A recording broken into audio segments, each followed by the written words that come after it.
thank you for staying with us. Time now for the news review, and I'll be doing this together with Gov't Ando Apia. She'll be joining us via Zoom. Gov't, it's good to see you. It's good to see you too, Benjamin. How are you? I'm very well, and you're looking pretty relaxed this morning. You don't usually get up at this time of morning, do you? I do. You do? Awesome. Anyway, so before we kickstart, what papers do you have on your end that you're going to be sharing, bits and pieces from? Right. I do have the BNFT, and I have the Daily Dispatch. Okay. And BNFT, Daily Dispatch, and then I think I have the Daily. I have the Finder, right. BNFT, Daily Dispatch. Right. Yes. Okay. Daily Guide, Daily Statesman, Finder, Business and Financial Times, and the Dispatch. So I'm sure we'll be reviewing the stories, back and forth, because I have some of them here as well. I have the same papers you have. In addition, I have the Daily Guide, the National Enquirer, and the Ghanaian Times newspaper. So Gov't, let's start with some of the headlines that you have. Let's start with the headlines from your end. Okay. So let me start with the BNFT. Is that okay? Sure. Okay, so the BNFT, the banner headline there is Moody's keeps economy's credit outlook at B3 negative. And of course, we can get the business guys to break it down for us. That story is on page 3 of the BNFT. And right by that story, you have government acquired Airtel Tigo for $1. And it comes with a picture of the Minister for Communication, Esla Osu-Ekufo. And ZPay partners with Move Uber's Uber's preferred fleet partner in SSA. A nation falls short in almost all AFCFTA competitive potential indicators. That's a very sad one. That's a worry. That's the headline. Yeah. Those are the headlines for BNFT. You want me to just stick to the headlines, right? Yes, let's stick to the headlines for now. Okay. But of course, if at any point you feel passionate about any story and you want to get into it, you can start doing so. Well, let's just go around and give people an idea what the newspapers are reporting. At least I think that your suggestion is a great one. I don't want to get all over the place, So let me give you the headlines I have in the Daily Dispatch. The Daily Dispatch: NDC engaged in post-Mahama jostling. That's according to Ben Efson. That story is on page 11. Comes with a picture of former President John Dramani Mahama. And KGL's contract with us will boost our finances. That's according to NLA. Story on page 2. And names of 2 more deputy ministers pop up, bringing total to 36. And here is a picture of President Akufo-Addo with one of the appointees. That's for the Daily Dispatch on the back page.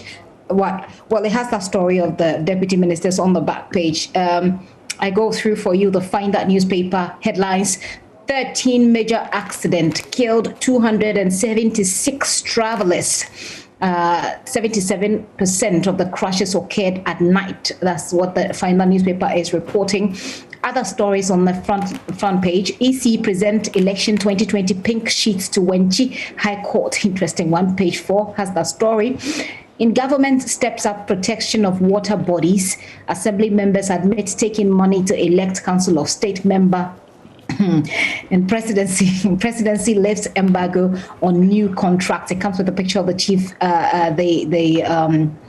chief of staff, Madame Fema Osei-Opare, and a new cocoa management system to promote transparency. Dr. Opoku with that headline on the Finder newspaper. Akako, do you want to go through what you have? I do have Daily Guide if you want me to take it. You can clear what you have. And then I'll come in studio. Okay, so I have Daily Guide here. NDC, quote, lame horse pops up in 2024. We've been following that story all week. Comes with a picture of Dan Abu Dakbi and then Dr. Benjamin Kumbo, who's been talking quite a lot. Then on top of that story, you have towing levy debate revived. Kennedy Osenyame comes with that picture of him. And Chiefs residents want MCE retain, or Chiefs residents want MCE retained. Story on page 6. And Nigerian jailbreakers arrested in Ada. Well, yesterday we weren't able to confirm our story that yes, that we have confirmed that yes, there have been arrests of nine Nigerians. As to whether or not they are part of the jailbreakers that are being sought after in Nigeria, investigations will have to confirm that. Also in the Daily Guide, Justice Blay out for 12 weeks. Okay, well, that's sports for you there.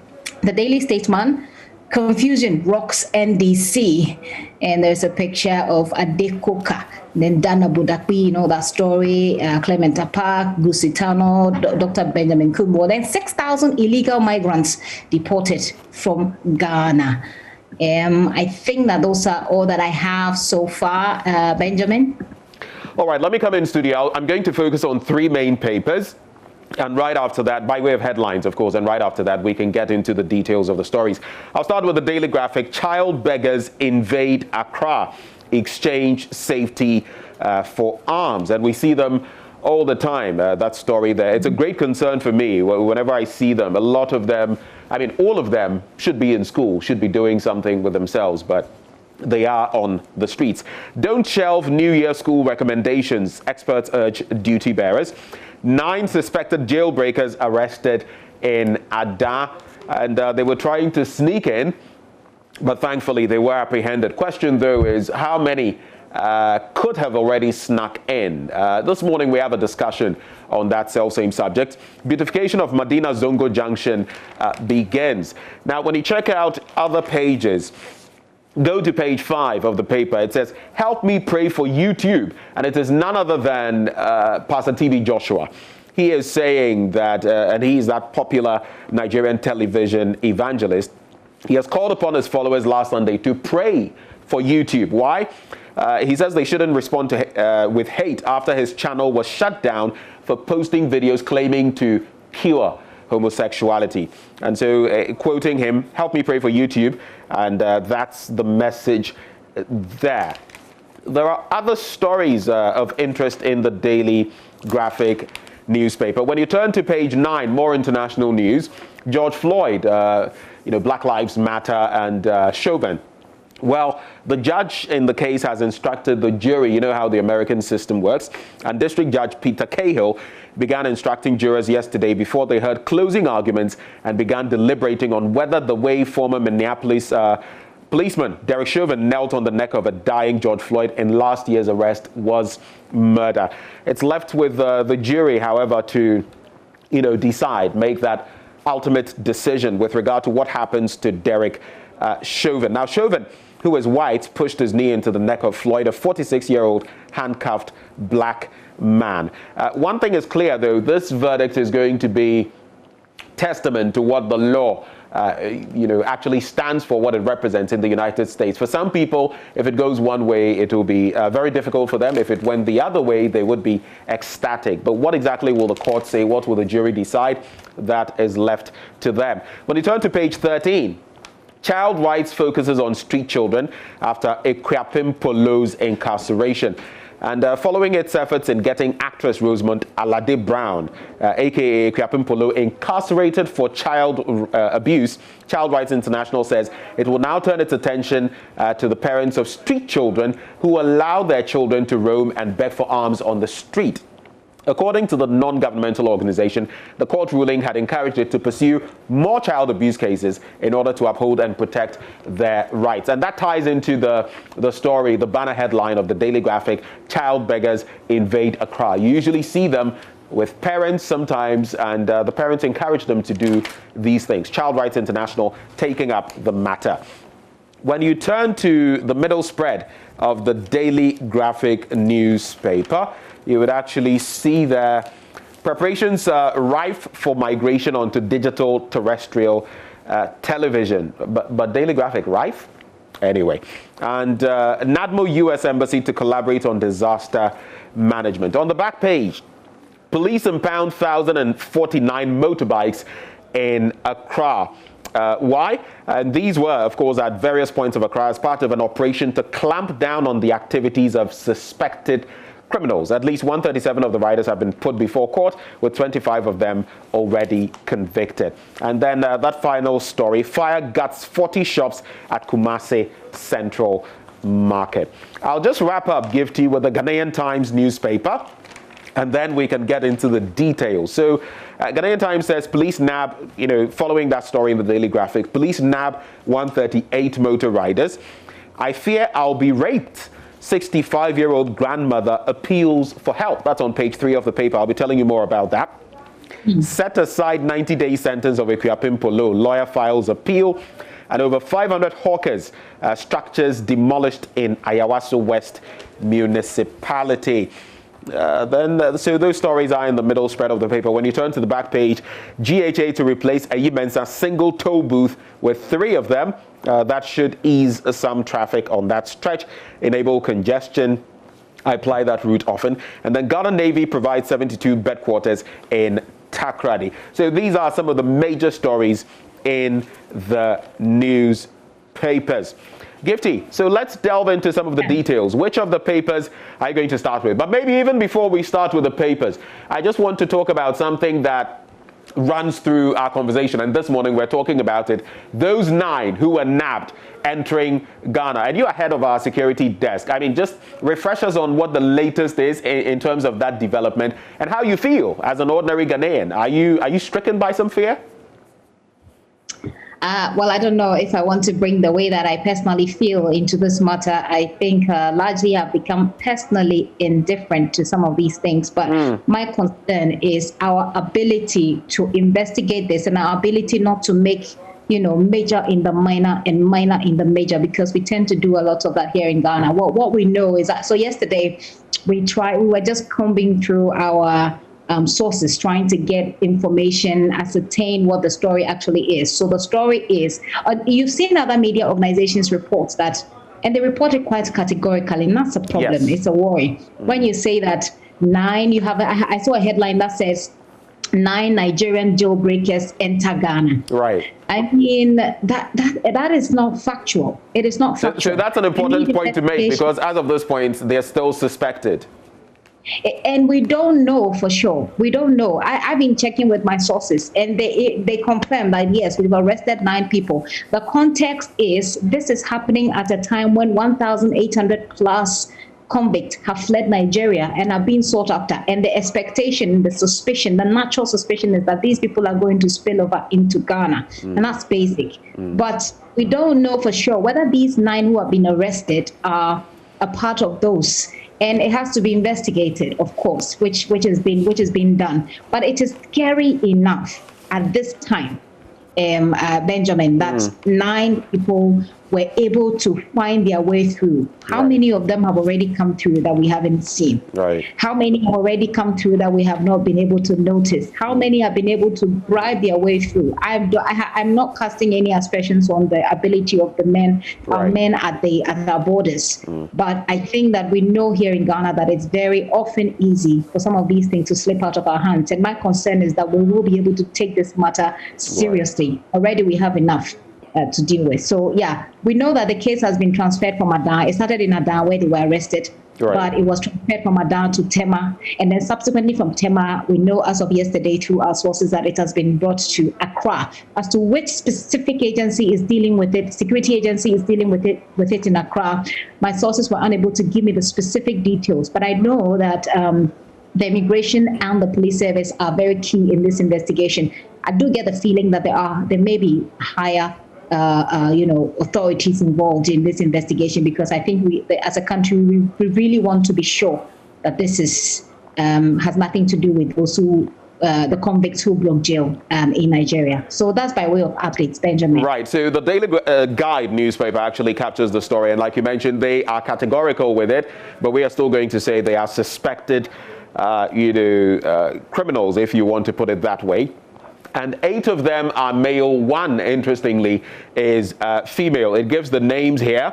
And it also mentions that items found on them were personal effects, passports, ID cards, and both Nigerian and Ghanaian currency, among others. And like you mentioned, Indeed, the Ghana Immigration Service was in the thick of things right from the start, from the get-go. And when they were taken to Tema, it was actually the Ghana Immigration Service that was dealing with them. But both of them, the Ghana Immigration Service and the Ghana Police Service, collaborating to ensure that, well, this matter is brought to its logical conclusion. And in the coming days, even as we continue this conversation, we do want to know whether they are indeed some of those jail breakers. And if so, then that would send the message that we need to tighten our porous borders to ensure that maybe that's not a further inflow or spillover of more of them. But on now to any stories you'd like to highlight this morning, Gifty. Right. Benjamin, just to top up to what you said, that we need to get the Ghanaian authorities will have to be collaborating with their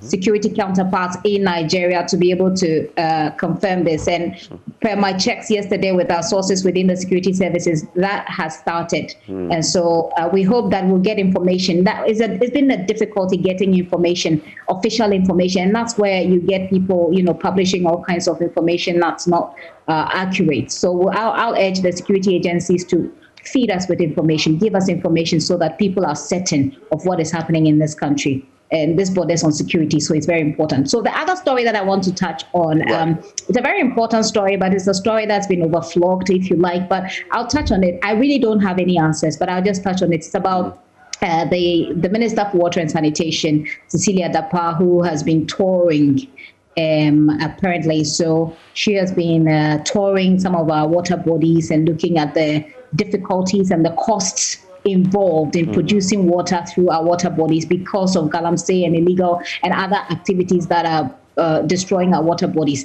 I heard it on the news this morning, and I'm not sure that she has all the answers, but I think we ought to take some drastic steps, because we're always talking about Ghana Water Company, and we're hearing that there's going to be shortage of water in some parts of Accra. The Ghana Water Company has complained over and over again about how these illegal activities are impeding their ability to produce water for all of us. I think that it's about time that we take it a bit more seriously.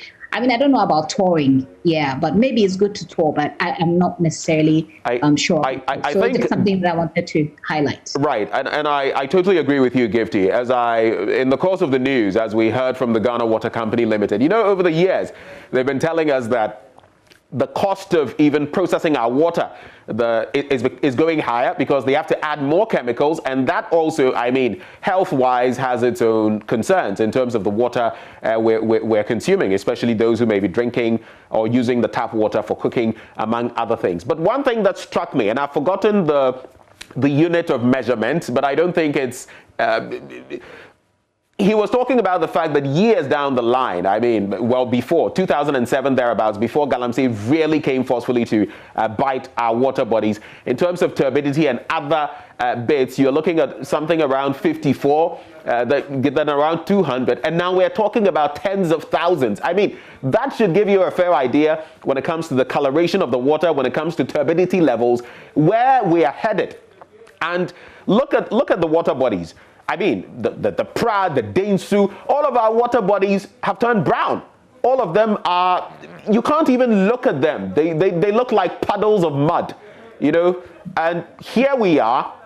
Of course, I think it's a very good thing that we've got to this point where we have this national consultative bit. But I always say, the talk shop, the talk, plenty talk, we've had enough.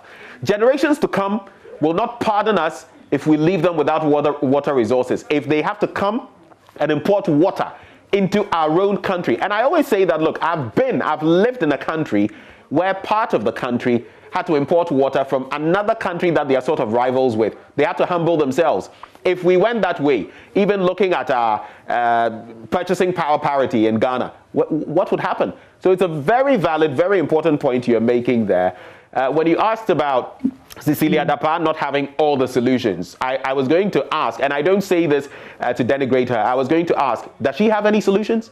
Because over the years, I don't see much, whether the erstwhile administration or this one. Galamsey is still wreaking havoc on our natural resources. Only God knows where we'll end up on this. Just so we don't keep talking and talking, let me just remind you, if you live around these areas, if I have the time, to let people know that your water supply is going to be interrupted because the Ghana Water Company know that they need to, repair some pipelines.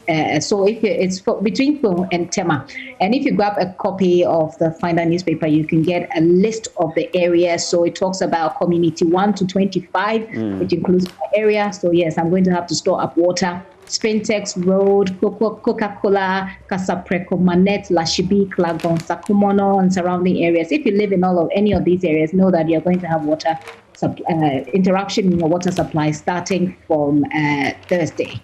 Yeah. Does water flow where you are? Does it? How constantly does it flow? Oh, it does. It does flow. It does flow nicely, but we do have some sort of reservoirs. So sometimes, even if the water isn't flowing, you wouldn't know because of the system that we have in place. But yeah, I think it's quite consistent, to be honest. Okay, so as far as I am concerned, I know you want to continue on that tangent, but for about a year, even during the lockdown period, I didn't have water flowing through my taps. But to be fair, it was also partly because the Ghana Water Company Limited had said that there were some pressure issues, where I live. So the pressure was not enough to get to where I was. But it went on for about a year. It's only recently, just about a month ago, that water started flowing. It's not every day. I mean, it's every maybe 5 days, week, but at least there's something coming through. So we pray for better. I think the NDC story has been trending. It's interesting what's happening within the NDC, although I think there are enough people to talk about the politics of it, so it's not really something that I want to go so deeply into. But it's interesting what's happening within the NDC. We've seen this happen in the MPP. They've had their own issues, but usually what we've seen is that such parties, they tend to be able to work their differences out pretty quickly, especially when they know they have an election to win.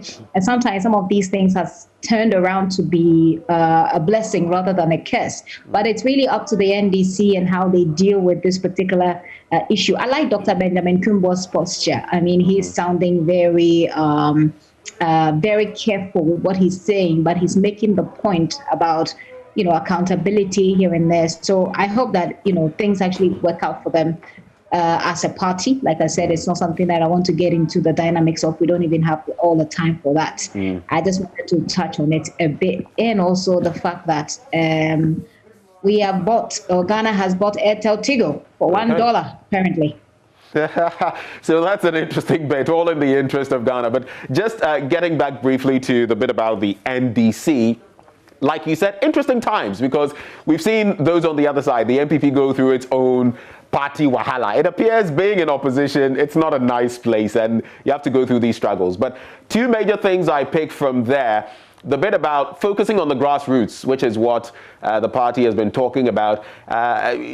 Interestingly, the Council of Elders, or some of even the founding members of the party, having that meeting supposedly without the recognition of the national executive and the back and forth and all that. But in all of this, what I'm taking away is what Dr. Kumbo says. He says the party should focus on healing the horse, not on the selection of a rider. Healing the horse, which is the party. Some have said it's a lame horse, not on the selection of a rider. That was also featured pretty dominantly about who leads the NDC in 2024. But I guess time will tell. Let me quickly do one or two stories from the Daily Graphic, and then I'll come back to you, Gifty, as we wrap up on this belt. So I wanted to highlight that story about child beggars. And it says the phenomenon of forced child begging in the national capital is getting out of hand. On a daily basis, an overwhelming number of children, some of them as young as 3 years, find their way onto the streets to beg for alms and other forms of assistance. Many of them are driven onto the streets by their parents, mostly mothers, to beg for money from motorists, passengers, and other members of society to keep themselves fed.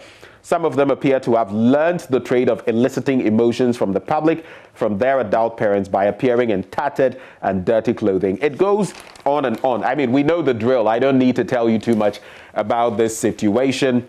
Operational areas, mostly using the medians of traffic intersections and footbridges. You see them all around. I don't want to... Some people are singled out from different countries. I think it's just a phenomenon we ought to deal with. There's a bit about carrying babies, and maybe just specifically touching on the law.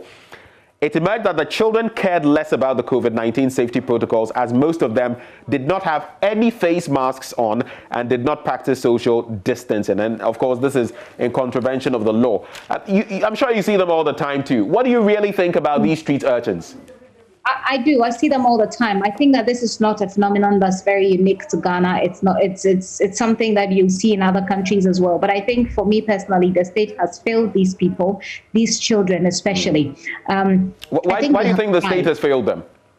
Yes, I think we have tried to get them off the streets. We have not been successful. But it looks as if we are fatigued with getting it done. But these are children. These are children who are going to grow up. And for those who don't even come from Ghana, they are born in this country. So they're born in this country and they become citizens of this country naturally. So it is up to the state. I think that Otiko Afisa-Jabat started a project where I've forgotten the title, but it was supposed to get these people off the street. But the point is, when you get them off the street, is there a sustainable plan to keep them engaged and to keep them focused on the future?